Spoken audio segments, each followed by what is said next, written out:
When I talk about a journey of seeking, a journey of exploration, one part of it is stepping outside of your usual circles, which is relating with people, and often these are strangers. Yep. And then another part of it is learning from them. And the third part is doing, making something happen that is in line with the direction that you want to explore. Once you really go through this 3-step path, you will find that looking back, you're no longer the same person.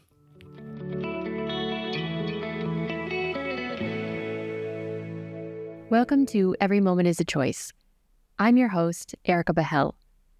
I invite you to join me as we delve into the lives of inspiring and diverse individuals who navigate life with intention. Living with purpose starts with embracing the power you have in every moment. If you enjoy this episode, don't forget to subscribe. I am honored to have Jin Shaun on the podcast today. Jin Shaun's personal search for fulfillment and his burning curiosity about individuals who had chosen unconventional life paths has created an entire community of seekers. Starting in 2021, at the height of COVID restrictions on gatherings in Singapore, Jin Shaun started holding online gatherings. He called it Stranger Conversations. And since then, the community has evolved with events ranging from forest walks, intergenerational dinner discussions, idea jams, and art events, all of them attracting perfect strangers to share their journeys. I'm so glad to have you here today, so welcome. Thank you, Erica. I'm glad to be here too. Thank you. So, tell us about the origin of Stranger Conversations. What were you doing at the time, and what were you seeking in your own life? So that was back in 2021. Mm-hmm. I was working full-time then. The genesis, I guess, of this idea can best be understood by looking at the arc of my own career and my journey. So that's one way of talking about it. Yeah. So let me do this long story first before I talk about the shorter story. I've been in many different industries and in different places. So I worked in the Bay Area, like back then when Yahoo was a thing. Mm-hmm. I've worked in government, in consulting, in finance, for nonprofit, in education, and finally in tech. Wow. And I guess I was always looking for something. Mm-hmm. I was always seeking, regardless of whether the organization was a big one or a small one, a traditional one, or an innovative one. I was always looking for a place where I could do good work. And by that, I mean really solving problems at the root, making sure that the solutions make sense. I mean, in a simpler way, you can say that the through line through my whole career has been innovation. But I've called myself by different titles: design strategist, director of product, head of user research. And in many ways, like, these are just titles for me to sort of fit into the organizational chart. Yeah. But I was always pretty single-minded about bringing something to life that made sense, added value, and in ways that had not been done before. I was pretty much at the end of my journey of seeking within an organization at that point in time. And I was like, maybe I could try to do something that I haven't tried to do before, which is to build a community of my own and see what the results would be, right? Because I had used all of my skills to innovate for organizations. And I thought, what if I could use these same skills to also help people? So that's kind of like the big reason. Yeah. But the smaller reason or the shorter reason, a couple of those. One is I didn't have the guts to do it. So I thought maybe I could find other people who had gone on a path like this before, doing something a bit unconventional, and maybe I could learn something from them. And the thing was, when you have these sorts of regular conversations with your colleagues or your friends, people tend to like talk about their jobs and maybe they're not super happy with them. But after that, it's just a bit of like, therapy in the moment, and they go back to whatever they've been doing. So I couldn't find anyone within my circles who was intrigued, who was truly supportive of what I was about to do. And so I literally had to go look for strangers. Like, were there people like this out there, right? And if I hadn't found anyone, then maybe I would just have gone right back to a more conventional path. Another way of talking about how I started this was, it was COVID, right? Yeah.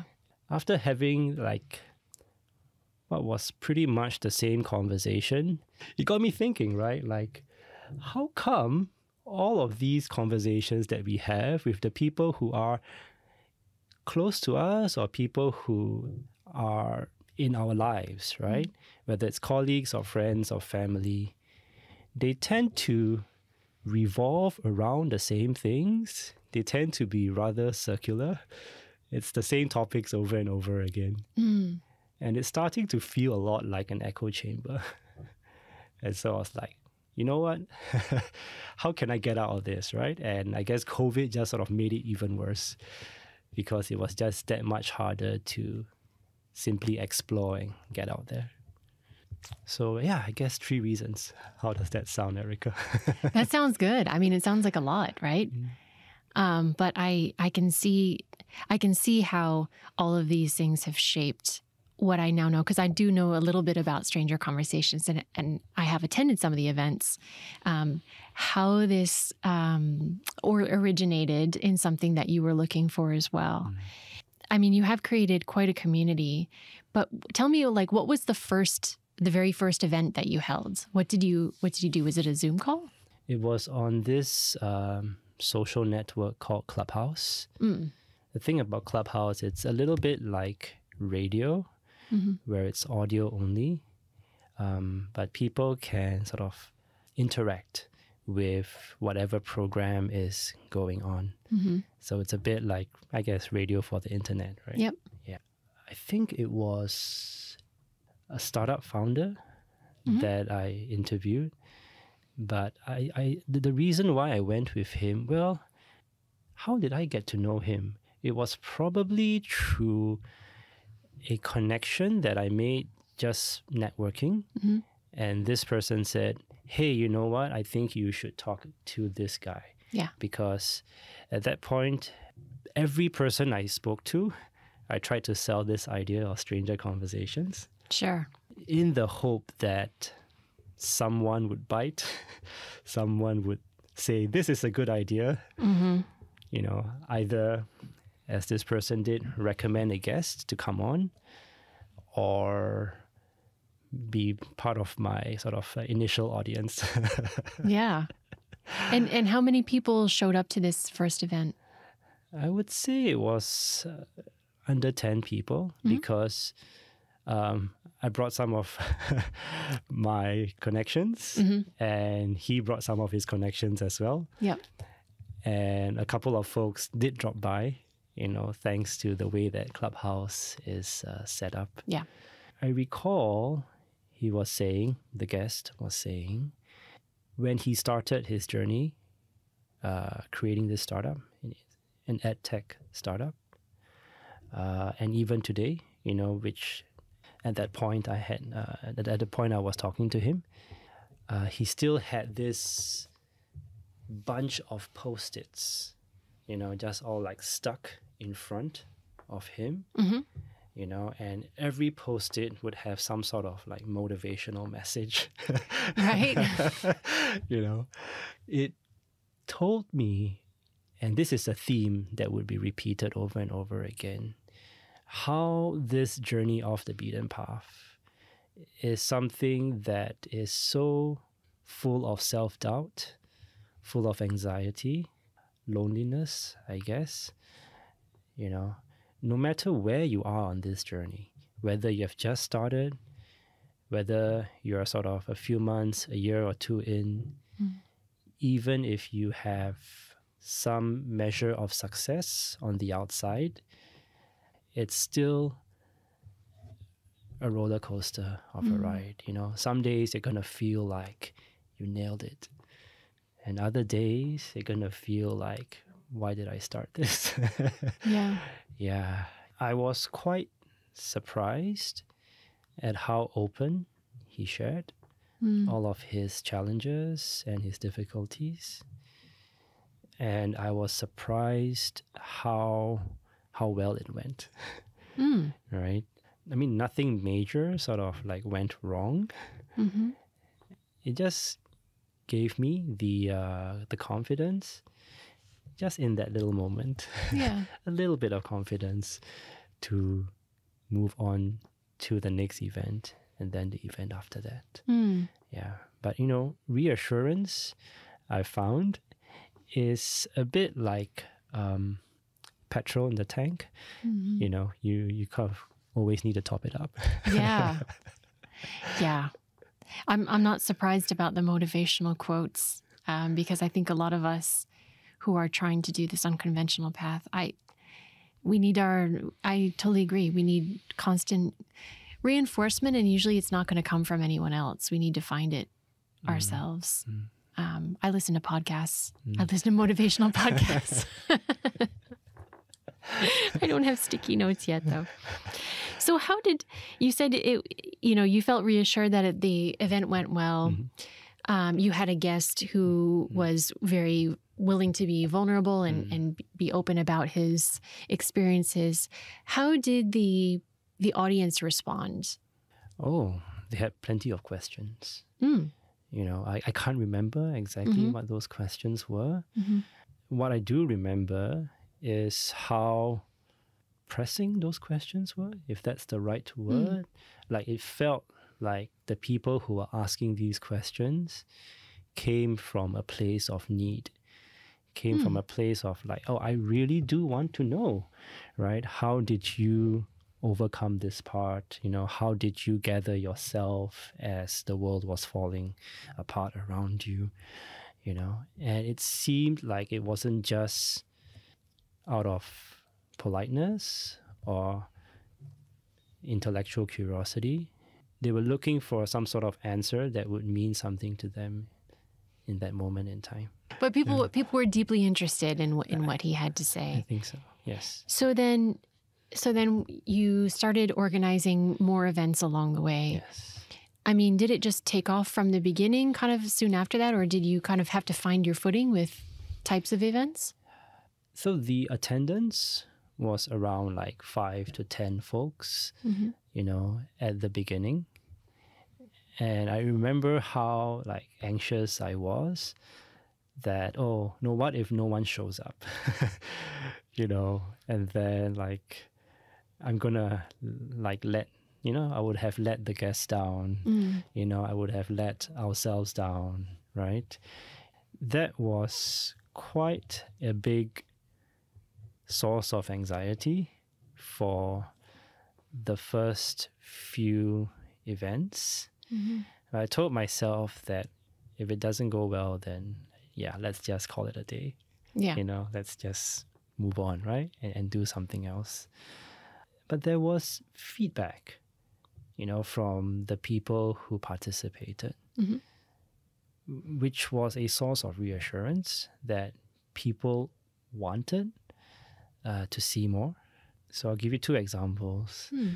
One was we recorded some of these calls and we put them on YouTube. Mm-hmm. I guess we had like, I don't know, about 10 subscribers or 12 subscribers at that time. We're like, okay, this ain't working, you know what I'm saying? Mm. When we were late in posting some of the stuff on YouTube, some of our episodes, people asked about them. Hey, where is it? You know, even if it was just a couple of folks, Yeah. we realized that, oh, people were actually listening in. Okay. Because Clubhouse is an audio-only platform, people said, you know what, we want to see faces. Mm. That encouraged us to move from Clubhouse to Zoom. But I should be a bit more precise. You know, we tried doing both Clubhouse and Zoom for a while. Okay. Which was a big mess. Yeah. But eventually, yeah, we just decided on just Zoom. In one of the episodes or one of these fireside chats that we had, there was someone who dialed in from Paris. Who called in from Paris. I think she's Singaporean, if I remember correctly, but she was vacationing in Paris. Mm-hmm. And so she made the time on her vacation, on her trip. She figured out the whole time zone thing to actually call in and listen in. Nice. Yeah. So I was like, oh, I guess there is something here. You never really know what's going to show up on this road. Mm-hmm. Right? But if you don't keep walking, you won't encounter these little surprises. Yeah. That's been like a big, big learning, which is if you don't walk, nothing will happen. Yeah. But if you walk, it seems like stuff just happens magically. Yeah. Yeah. Like Good or bad. good right? or bad. Mostly good. You know what I'm saying? Mm. Like there hasn't been a catastrophe so far. Mm-hmm. You know, like the good stuff just gets magnetically attracted to you. Mm. I've told people that I don't see coincidences as coincidences anymore because they like keep happening all the time. Yeah. You know, it's like I meet someone at an event, like a pure stranger, and then a few days later, I bump into that same person at a coffee shop. Mm-hmm. And that's like the first time he's ever been to that same coffee shop. And I'm like, wow, Yep. this doesn't happen to me, or this has never happened to me before I started doing this. Yeah. Right. The more you try or the more you do, the luckier you get. Yeah. Yeah. Mm. I mean, definitely they say that you can increase your surface area for luck just by being willing to put yourself in situations and with people that you wouldn't otherwise encounter. And then things start happening like that. But I have to think, though, that your intention behind it has something to do with the magnetism of attracting this type of person, because if you are out here just trying to become an influencer, gain lots of followers, and you blow up on YouTube so you could monetize it, I have a feeling those kind of synchronicity or serendipity occurrences wouldn't be happening as much as they are, maybe. I think there's kind of an intentional thing or an energy maybe you're putting out. I'm constantly surprised, or maybe not anymore. If it's always a surprise, is it still a surprise, right? I think you can still enjoy that moment, those moments. Everyone who comes for an event always has something fascinating about them. So like, you know, what is a stranger conversation, right? I think there are various characteristics of it. You know, one of them is you feel comfortable diving deep into a topic or any sort of conversation you want without too much structure, too many sort of guidelines, you know, or rules. That's one. Another one is people always think that their story is normal, their story is ordinary, but when they share it, they are surprised at how interested the other party is in whatever they have to say. It could be some hobby or some interest that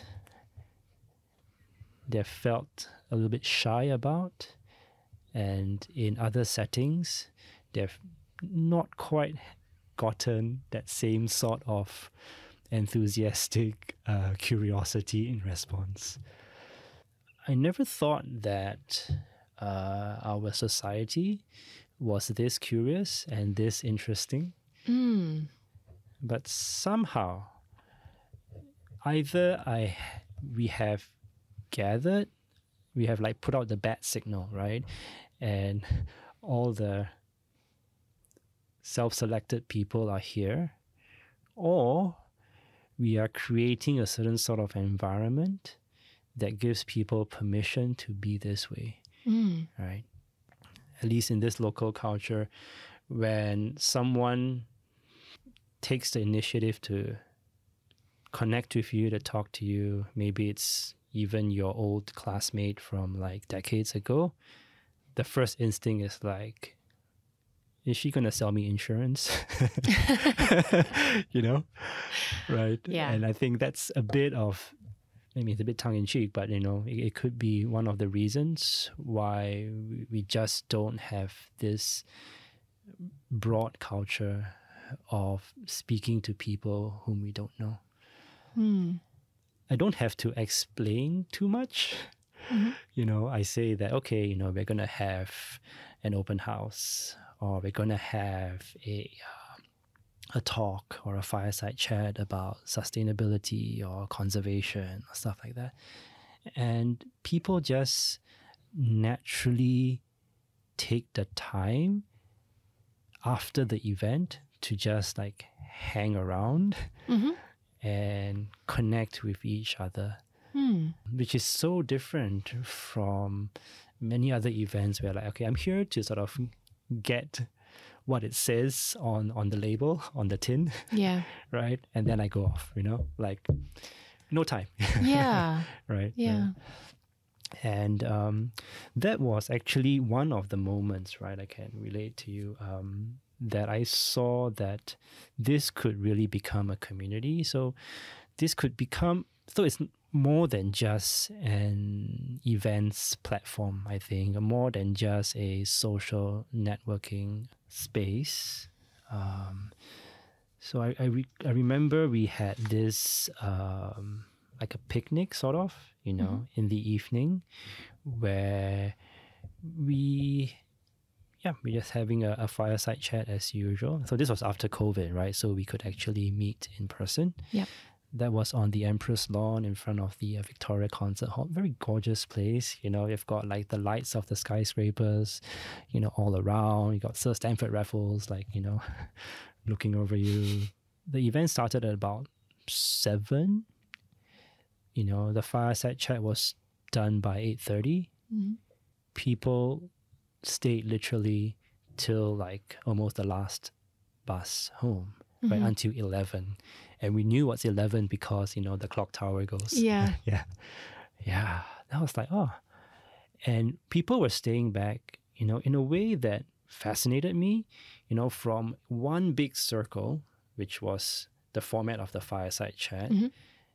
It just organically, you know, sort of morphed into smaller circles, you know, like 5 or 6 circles with, you know, a few people each. And then people just sort of circulated amongst these circles as if they were in a very sort of a large, but sort of very casual and comfortable, like living room, right? You know, like how like Asians just like to sit on the floor and yeah. And I realized in that moment, and a couple other moments as well, that you didn't really need to have a star of the show. Everyone could be the star of the show. Wow. Yeah. So I thought, okay, there's something here, right? So how can we get people to meet each other over and over again, and in so doing become truly a community? Wow. So that's so interesting to me because, I mean, I've been in Singapore for over a decade now, and I see what you're saying without facilitation. Yeah. It's sometimes difficult to get people to actually talk to one another.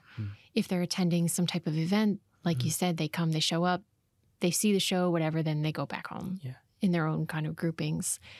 But it seems like people are hungry, perhaps, for, like you said at the beginning, building some new relationships with people who are like-minded, and therefore they're sitting around talking, and so you're saying that's the point when or one of the points where you kind of felt like this has legs, or this has momentum, maybe for the community overall.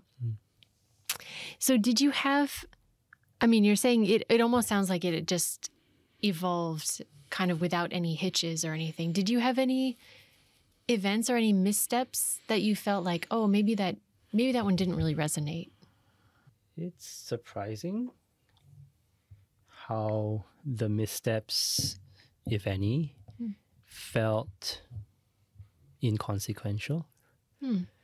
So even if a guest for a fireside chat, like the main guest, didn't seem prepared or didn't seem like really good at telling stories, it was okay because the audience, so to speak, the participants filled in the gap, right? In the questions that the participants were asking, they signaled, who they were and what they were interested in. And that led to still a great mingling after the event, where everyone was, as I mentioned, the star of the show. Yeah. There is, of course, effort that goes on in the background where, like, okay, if there aren't that many people who have signed up for this event, then what's going on here, right? Like, is the messaging connecting with people, right? Are we being clear enough? Have we done enough blasts, right, on social media or whatever, through a bit of, what's that term, elbow grease? We make it more of a party. Yeah. Yeah. But it's really hard. I mean, it's surprising, right? So that's why, when you said, you attract, I mean, when you sort of move on this journey, like the good and the bad happens to you. It's almost like there hasn't been anything that I could really say that, this was such a disaster. This was such a catastrophe. We really, really messed up. Like, we forgot to show up on the day, that sort of thing. That's never quite happened. I felt like giving up many, many times, but not sure how serious I was. Yeah. What was behind that? It's just little things that sometimes get to you. Yeah, sometimes it's like, in running a thing like this, it's very much volunteer driven, and volunteers come and go. Yeah, it's a bit of a revolving door. When volunteers go, then I'm like, was it because of me? Or is it because this concept doesn't work well? It just sort of like multiplies the loneliness factor. When I fall behind on like getting stuff done, you know what? It's less than a week to the event and you haven't put anything out there. It's still in your head. Yeah. What's going on? Yeah. Am I cut out for this? And then I rush, right? It's 2 a.m. in the morning, trying to get it out. And I'm like, why am I doing this again? Hello, this is Erica. As a listener to this podcast, you'll know I love deep conversations. So I wanted to share something special with you something that's been a game changer for me. It's called scenario cards. Now, these aren't just any cards. Each card is a what-if question to help you explore your values, your life, and your choices. I have been through burnout and a massive personal transformation over the last couple of years, and I've used these cards as journal prompts. They've helped me dive so much deeper into understanding myself and finding my compass. I've also used them to spark some of the most thought-provoking discussions I've had with our guests. So I'm thrilled to share that Scenario Cards has partnered with us to offer you an exclusive discount. By using our custom link, you not only get the amazing cards, but you also support our podcast with your purchase. It's a win-win. So why not give it a try? Go to scenariocards.org/Erica. That's ERIKA. And use the code ERICA10 at checkout to get an extra discount on any of their products. You'll also find all of this information in the episode notes. So go ahead, dig a little deeper, because your purpose is waiting to be discovered. I mean, do you have like a concept? Because I know you've had so many different collaborators with whether they kind of co-host an event or offer a space or offer a talent that they want to share with the group or something like that. Yeah. How do you identify and link up with those collaborators? For the most part, in the last few months, it's been about casting my net wide, about bringing in a diversity of people, a diversity of events. There is this curiosity in me. Like, I want to see how universal this is, how universal this spirit of seeking is. And it's something I've discovered over my career, right? Like, I've worked in government and nonprofit. So are the seekers there? Question mark. I've worked in tech. Are the seekers there? Right? I've gone to design, right? Design school. Are the seekers there? I realized that the seekers are not anywhere, but they're everywhere. So it is really like seeking is a human need that is widely distributed and it's not concentrated in any sort of place. So you could meet artists who are not seekers, for example. You would think that because of the profession, you know, they would be predisposed as such. And that makes it seem like it's really difficult because people are going to have to kind of find you. Yes. And so you have to be out there. Like, how hard is that? It was pretty hard at the start. Yeah. Because I just didn't know where to go. But as always, word of mouth is super helpful. Volunteers who come on board, then they offer to connect, the community, to connect me with some of the people they know. Yeah. And after every event, I asked the guests, right? Like, who else do you know? You know, that you can connect me with. I'm looking for a spirit here, a spirit of like, I'm doing this, it may make money, but it's not the main thing, right? There is some sort of exploration. There's some sort of diving into the unknown that I want, right? And that's why I'm doing this. I was actually looking through the members in our community. So we've got a Telegram group, on top of the IG, the Instagram account that we have. And I was just looking at the Telegram group and I'm like, whoa. In a way, we have become a community of communities. There are a lot of community founders who are members of this group, right? Communities around local music, communities around art, around education, around conservation, around intentional travel, the founders are all here. Makes me realize that, actually in the last 6 months, in the last year, we've really done a lot of outreach and we've connected with a lot of different people. Is there like a certain, you said you're looking for a spirit, but is there a certain profile that you find these people are gravitating to us? That can be demographically. Is it like Gen Z? Is it older people? Like, what is the makeup? I guess the makeup, I would say 25-ish to 40. That's pretty much where the center of gravity for this community is. Though we have folks who are in, their 40s or 50s or 60s even.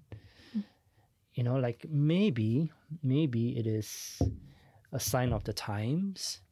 I'm constantly like amazed at how like younger and younger folks are quite aware that the world is a big place, that there are a lot of possibilities, and you can pursue something that makes sense at a very deep level for you. For example, creating a community to support local music, right? And original music, for example. And you don't have to worry so much that it's somehow taking away, from your career or from that sort of monetary aspirations. And I recall when I was young, like all of this stuff like didn't even register, and I'm sure for my classmates, my contemporaries, my peers, right? Like all this stuff, but by this stuff, I mean, pursuing things that you find personally meaningful, even if it doesn't seem to add to your career or anything like that, add to your sense of progression. It just didn't register. Like that was something to do like after you retire, and in just like a couple of decades, like wow, everyone seems to be so like sensitized to this. Yeah, to the fact that life can be full of life. Yeah. Do you think that's because people are like there's more platforms for people to share their talents, or if they want to, become an Instagram, person, people who knit are, have thousands of followers on Instagram because they're sharing their creation somewhere. Yeah. Or is it that people are just rejecting the idea that my life should be all about work at this stage of my life? Which one do you think it is? I think it's a bit of both. They both feed into each other, I guess. Thanks to social media. So even as we talk about how it can have a negative effect on our mental states, emotional states, it's really democratized voices. And it's really shown how every person can have an audience, as long as they bring their true self. I think organizations or corporations, which are typically the largest employers, right, are kind of facing a bit of a crisis of the imagination. So I think there are a lot of jobs out there that I guess need to be done. If we applied a bit more imagination to the sort of things that we could do to create value, we could really have a lot more interesting jobs. Jobs that people like would really want to like devote themselves to. I'm seeing that these sorts of interesting jobs that people want to devote themselves to, are not as easily found in these sorts of organizations, but they are found as a result of your own creativity. And what I mean is you design a life intentionally that works for you. So instead of having like a set menu, right, at the restaurant, like you have to like have this, and this, and that's kind of like a typical job, right? Like, you have to be at work, here's your job scope, for like, Mondays to Fridays, you have to be in the office, What if your intentional life living and lifestyle were like, oh, on Monday you did something, on Tuesday you did something different, on Wednesday to Friday it was something else. Yeah. Maybe some of what you're doing gives you meaning and joy, but not much pay. Some gives you a bit of pay. Another bit of it, you're like building something that you think is worth building, and you're holding off on the payoff for the moment, right? So that becomes your job, right? Yeah. So to speak. Actually, the word job starts to lose its meaning. That becomes your life, right? And no one can sort of give that set menu to you. You really have to build this a la carte. Yeah. Right. And I think that's what people are seeing more and more. As I mentioned earlier, it is a scary path. It's a lonely path. It's a path full of self-doubt. So even if you see it, you still have to do the hard work of fitting it together and going on this journey. Yeah. Right. And it's not like you go down to like Fair Price and you just take some stuff off the shelf, It's almost like you wouldn't know what to choose until you have taken the first step and the second step of changing yourself first. Yeah. Yeah. Yeah. Yeah. It's definitely a process. And I mean, it's overall a philosophy that I very much like exploring personally and on this podcast, because the guests who I've had on the show, whether it's a creative career or a kind of an entrepreneurial one, almost all of them have gone through a phase where they rejected what they learned growing up, or they had to unlearn what they thought about what the right kind of career was going to be for them. And then they decided they had to find their own compass and kind of say, this is how I see my life going forward. And maybe this does mean a lot to me, so I'm going to devote 80% of my time to it. Or maybe my family's more important. Maybe I have someone who's ill. And so it's like it's a very intentional type of life creation that I'm interested in.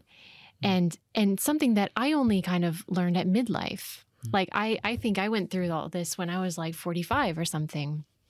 And so to hear that now 25-year-olds are kind of thinking in the same way, it's very fascinating to me, because it feels like when I was 25, I was happy to just, have a good job. I thought success looked a certain way, which is much different to how I see success today. And so I'm just curious, like, what do people find at these events? Like, I've been questioning things, and you know what? There are a bunch of people out here who are doing the same thing. And maybe that's some of the attraction to finding others. It's about possibilities.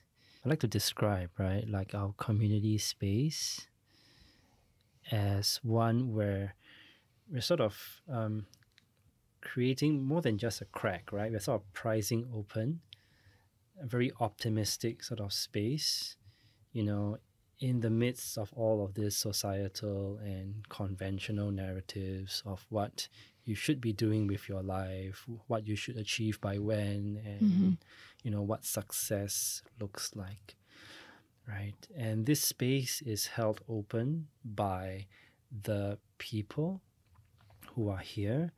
So there are many ways of doing things, right? So nothing wrong with having a conventional job, but we've got For example, someone who's an accountant, but is also an artist. So she's done solo shows before, right? Mm-hmm. And you can talk to her about how she made that happen. And you don't just talk to her, like she hosted a workshop for us on vision boarding. So creating your own sort of vision, putting what is subconscious in your mind out onto paper where you can look at it, right, every day. And that kind of helps you, right, get to where you might want to go, right? And you have folks who are like just interested in things that you never thought other people would be as interested in. Mm-hmm. So it could even be like crochet, and someone in the community wants to run a event, experimental event, for the first time in her life, right? Crochet your emotions is what she's going to call it. Right, so it's a mixture of mindfulness and crochet, right? And she doesn't know anyone else in her existing circles who would want to do that. Yeah. But in stranger conversations, it's not difficult to find like-minded folks, right? And so when I talk about a journey of seeking, a journey of exploration, it's not just about like sightseeing and going on a tour of places and coming back, right? One part of it is stepping outside of your usual circles, which is relating with people, and often these are strangers. Yep. And then another part of it is learning from them. And the third part is doing, making something happen that is in line with the direction that you want to explore, that is in line with some aspect of your curiosity. Yeah. Right? And you can see how these sort of nest, like within doing, there is learning, and within learning, there is relating as well. Right? And once you really go through this 3-step path, you will find that looking back, you're no longer the same person, right? You're not just a tourist anymore, right? So beyond getting people to meet each other, which is just the first step, and that's very similar to other social communities, we want to create this safe haven, this sandbox for people to try doing something for the first time. It can't just be a dry run for your business, but it's something that you really want to explore, and you can bring people along with you. And in putting some part of yourself out there, people get to know you at a deep level, right? Beyond, a chat, which is important, which is kind of the base of it. But so, like, I guess that's. Can you call it a worldview, or can you call it like it's like a statement of purpose? It's like our formula, I guess, for how exploration should happen. That's a great one. I mean, it sounds like the evolution of stranger conversations from just let's have an interesting conversation and see who turns up, into a, like you said, a safe haven for people to try something for the first time. And usually something they learned from someone else within the community who may be a perfect stranger to them. That's an absolutely beautiful one, because it's not just about curiosity, it's about growth as well. Yeah. That is very beautiful. And this has changed you as well, because I remember you said when you first started, you had your full-time job and you were kind of doing this on the side. But how is your career evolved right now? I guess this is my work now. Community building is new to me, actually. I'm never the person to organize class get-togethers, or even amongst my like family members, and if there is like a WhatsApp group, like, for, I don't know, like when to meet for like Chinese New Year, right? Celebrations, or whose place to meet this year. I'm like the last person to like volunteer anything or to respond. So I don't know what I'm doing, which is a good and which can be a good thing, because I don't know how I'm supposed to be doing it. So I just I just do what seems to make sense. I just do what seems to be needed, and I'm still trying to wrap my head around this. Maybe my body knows, but my head is still trying to like wrap itself around this idea that a community building can be a career is what I'm going for, right? Like I talk about relate, learn, and do. Like, is this some sort of an incubator, accelerator thing? Is this some sort of school? Is this some sort of like a studio of creatives that I'm bringing together, but not creatives in the very sort of strict, conventional sense? Am I building all of that? Yeah. I guess I am. There's this idea of a third place. Yes. What if we could reimagine a third place that is like more relevant for our times? It's a place to be, a place to go silent if you want, a place to relate, to be inspired truly, to get into your own flow. You don't have to connect with others if you don't want to, but they are there if you do. A third place that is not business first, that is secular, diverse. What would that look like? I feel like the seeds are here already in this community.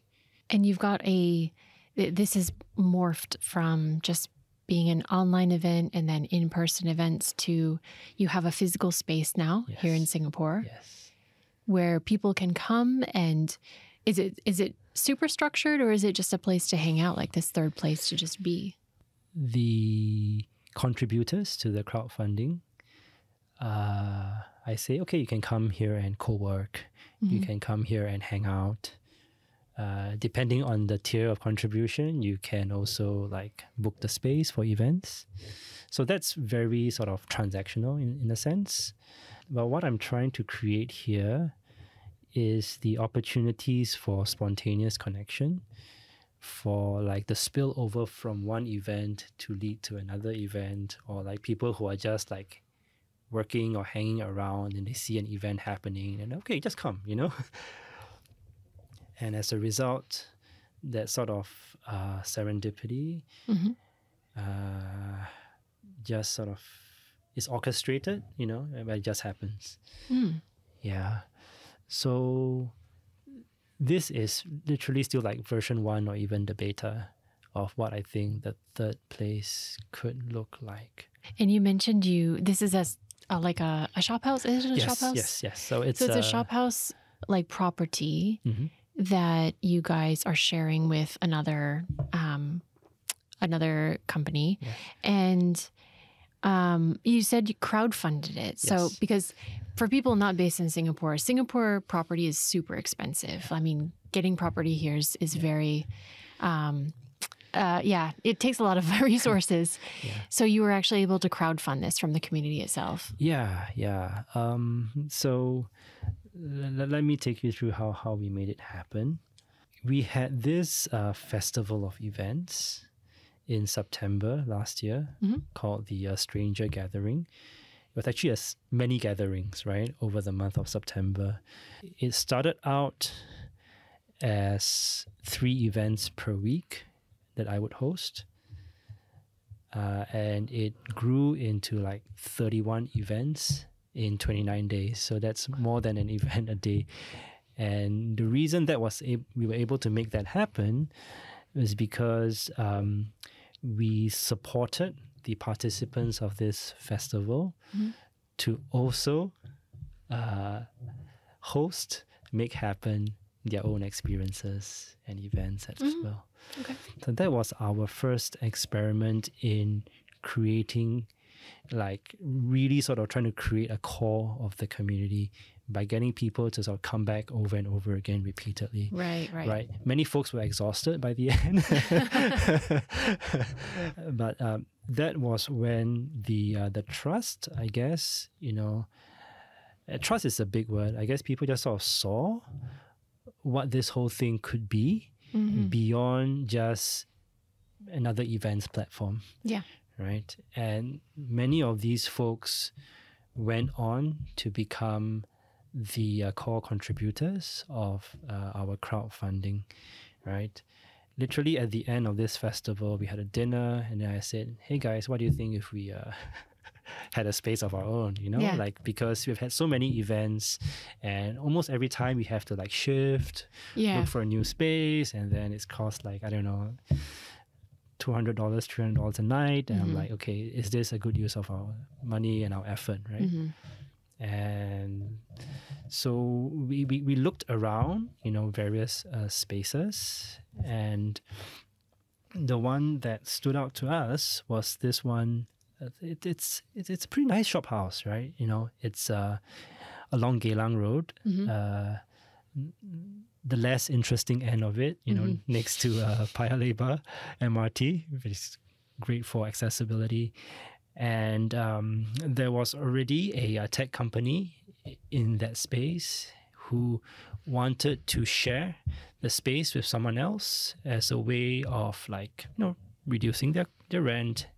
And at the same time, because we didn't want to be locked into something that was like 2 years, for example, right? So we were looking for places like this precisely, with the flexibility that was also already done up. So we could just like move in without doing much, right? Yeah. So yeah, it's pretty nice. It's got like a high ceilings. It's kind of long and narrow, which like all shop houses are. Yeah. So we had to be a bit creative with doing the layouts for, let's say, a film screening. I think having a space gives it this additional sense of, oh, it's real. There is a community here. Yeah. There are people here, right? You can drop by, and then, at any given day, there'll be like, people hanging out or like, doing work or whatever. Yeah. Like once you have a space, your imagination starts to get fired up. It's like, oh, what could we do with this space? You know what I'm saying? So like, you can have ideas of what to do in the space before you get it, and that's why you get the space. But after you get the space, there's also a knock-on effect on your imagination.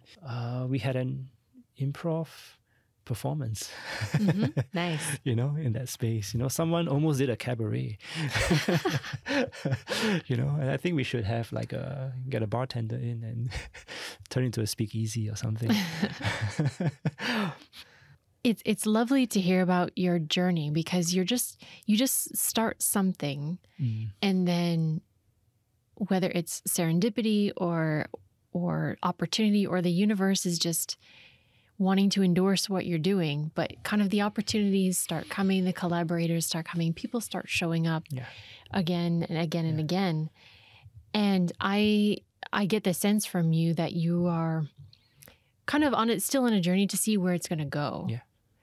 And I mean, if you had, say, unlimited resources, what do you think stranger conversations would be? Or would you not want to have unlimited resources? Would that kind of be against your ethos of how you're growing this? I don't think we need the money or resources at this point. Well, you could say that, okay, if I had unlimited money, then I could hire the best people. But what does that mean? You know, like we are here to take people on a journey, and it's best if whoever signs up to like really help, put in effort, build this, is also on a journey, and that journey fits with the journey of this community and where we are at this moment. We don't need to have like the world's foremost experts on this and that.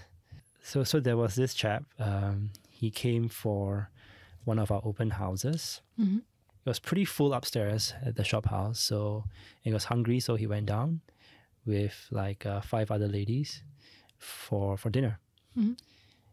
And at that moment, he was like shocked at how open and deep the conversations were amongst those 5 strangers, that he wondered to himself, why can't men have the same sort of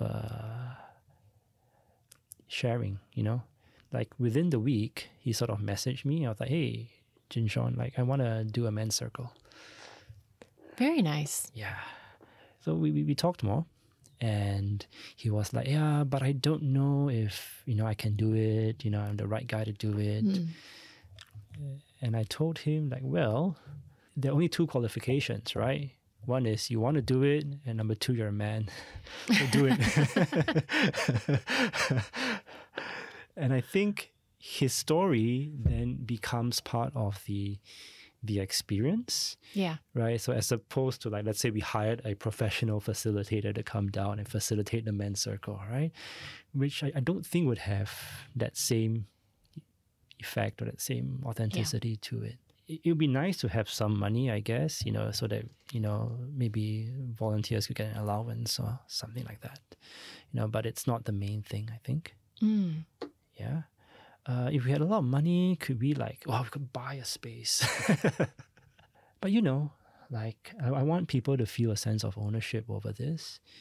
And every step of the way, it's an experiment, right? And you want to see whether whatever you're putting in place makes sense to people. If it makes sense, then they would happily support this, you know? And if it makes sense, there'll be enough of these folks who will happily support this anyway. Yeah. Right? It's not like we're, I don't know, drilling for oil or something, you know, where you actually need like a high capital outlay at the start. I'm not working, so I'm just like drawing down on my own savings. Question is, how much do I need to live? You know, I mean, to have a comfortable enough sort of life. Singapore is not cheap. It's not cheap. Yeah. It's not cheap, you know, and I guess some of the biggest expenditure is my my son's preschool fees. Super expensive. I feel that pain. Yeah. Yeah.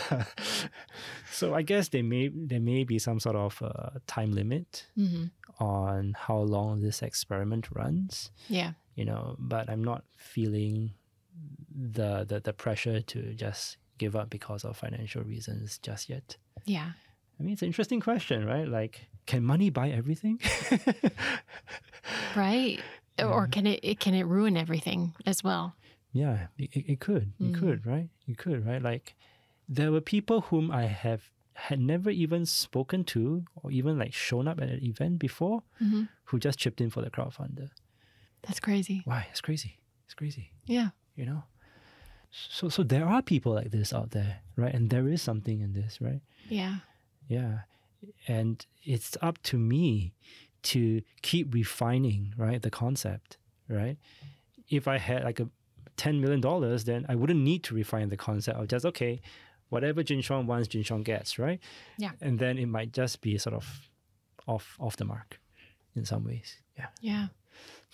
So I love the full circleness of this kind of conversation, because you started off organizing stranger conversations meetings because you were intrigued by people with unconventional lives, but now you're kind of living one, Jin Shaun.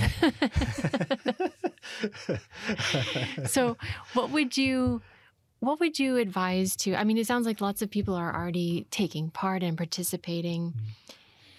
But if someone was kind of coming to you and saying, you know, I'm looking for meaning in my own life, and would you tell them to follow their curiosity, their talent, their passion? Like, what would your advice be? See, like curiosity, talent, and passion. I can only speak from my own experience of the culture around here. They do feel like big words. Like, oh, I have to figure out, you know, what my passion is, or what my curiosity is, or what I'm like really good at, right? Because it does feel like it's a high stakes move, right? And so you really want to get it right. Okay, I'm curious about this, but maybe not enough. You know, I'm talented, but maybe not enough. You know what I'm saying? And people will get stuck. I've seen so often people get stuck in their heads. I would say make something happen. It doesn't have to be something you're like super duper curious about, or something that's super duper passionate in, or something that you're really talented in, right? Like imagine if we told this chap, you know, like before you start the men's circle, make sure that you're really curious in it, or this is really your passion, or this is your talent. Right, right. He hadn't facilitated anything before. The path, the journey is filled with little moments of courage and little moments of growth, right? Savor them, act on them, and don't give up too soon. Thank you so much. I love that conclusion to our conversation, Jin Shaun. Thank you so much. You're welcome, Erica. It's a pleasure. If you enjoyed this episode, don't forget to subscribe